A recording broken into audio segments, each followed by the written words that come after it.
നമസ്കാരം. നമ്മുടെ ഈ സംഗി സ്റ്റോറി സിനിമ കണ്ടിട്ടെ ഒരു ചേച്ചി പുറത്തോട്ട് ഇറങ്ങിയിട്ട് പറഞ്ഞൊരു വീഡിയോ ഇപ്പോൾ സോഷ്യൽ മീഡിയയിൽ വലിയ രീതിയിൽ അങ്ങോട്ട് കത്തിക്കയറുന്നുണ്ട്.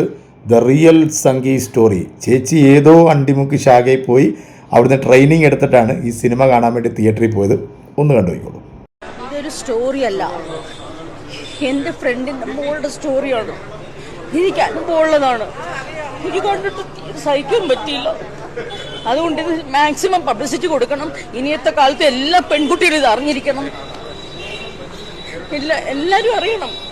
ഇത് നേരത്തെ തന്നെ ഇത് പബ്ലിസിറ്റി കൊടുത്തിരുന്നു എന്നുണ്ടെങ്കിൽ എൻ്റെ ഫ്രണ്ടിന്റെ മോൾക്ക് ഇത് സംഭവിക്കില്ലായിരുന്നു.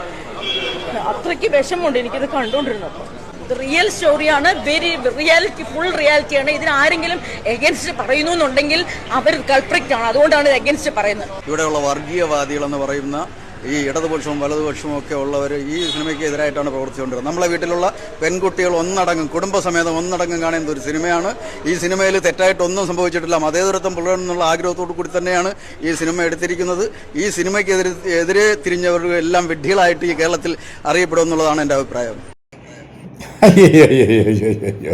അപ്പോൾ ശാഖയിൽ ചേട്ടനും ചേച്ചിക്കും പ്രത്യേകം ട്രെയിനിങ് കൊടുത്തിട്ടാണ് ഈ സംഗി സ്റ്റോറി കാണാൻ വേണ്ടി വന്നത്. ചേച്ചിയുടെ ആ വിങ്ങിപ്പൊട്ടലൊക്കെ കണ്ടു കഴിഞ്ഞാൽ അറ്റാക്ക് വന്ന് തീർന്നു പോകുമെന്ന് തോന്നിപ്പോവും. അത്രത്തോളം വിഷമം അടക്കി പിടിച്ചാണ് ചേച്ചി കേരള സ്റ്റോറി കണ്ടത്. ഇനി സെക്കൻഡ് കണ്ടിട്ട് ഇനി എന്തൊക്കെയാവോ പറയാൻ പോകുന്നത് അല്ലേ? കാരണം സെക്കൻഡിനകത്ത് ബീഫാണ് അണ്ണാക്കിലേക്ക് തിരികെ കയറ്റുന്നത്. അതുകൊണ്ട് ബീഫിൽ തൊട്ട് കളിച്ചാൽ സംഖ്യകൾക്കും കുരു പൊട്ടും. നമ്മുടെ മറ്റേ ഉള്ളിച്ചേട്ടൻ ഉള്ളിക്കറിയാണെന്നും പറഞ്ഞിട്ട് ബീഫ് എന്നൊക്കെ അറിയാലോ. ഇവിടുത്തെ സംഖ്യകളാണ് ഏറ്റവും കൂടുതൽ ബീഫ് തിന്നുന്നതും ബീഫ് വിദേശ രാജ്യങ്ങളിലേക്കൊക്കെ കയറ്റുമതി ചെയ്യുന്നതും. അതുകൊണ്ട് ബീഫിനെ തൊട്ട് കളിക്കരുത്. ബീഫിനെ തൊട്ട് കളിച്ചാൽ ഞങ്ങൾ കത്തിക്കും. ഓക്കെ, അപ്പോൾ ചേച്ചിക്കുള്ള മറുപടി നിങ്ങൾ തന്നെ കൊടുത്തോ. പാവം ചേച്ചി എന്തോ